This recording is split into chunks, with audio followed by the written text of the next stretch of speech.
Hi friends, তো দেখো আমি একটা ব্লগ স্টার্ট করলাম। এখন রাত 11টা বাজে তোমাদের একটা জিনিস দেখানোর জন্য। তো তোমরা সেই জিনিসটা দেখো। তো ফার্স্টে দেখাচ্ছি সুদীপকে। সুদীপ আবার আজ একটা সারপ্রাইজ দিল রাত 11টার সময়। ও আমাদের জন্য বানাচ্ছে কড়াইশুটির কচুরি আর আলুর দম। আর এখানে দেখো আলুর দমের মশলাটা কষাচ্ছে। মশলাটাই কি সুন্দর দেখতে হচ্ছে। আর এখানে হচ্ছে আলুটা ভাজা। আর এখানে কড়াইশুটির কচুরির পুর ভরে ময়দাটা সবকিছু করে রেখেছে। আর এটা পুরোটাই সুদীপ করেছে।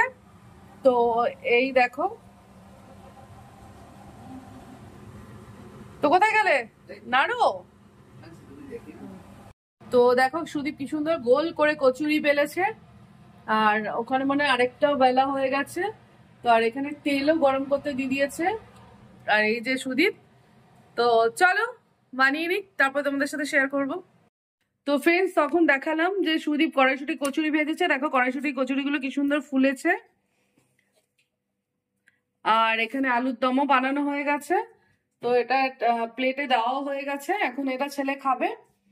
তো ভীষণ ভালো বানিয়েছে।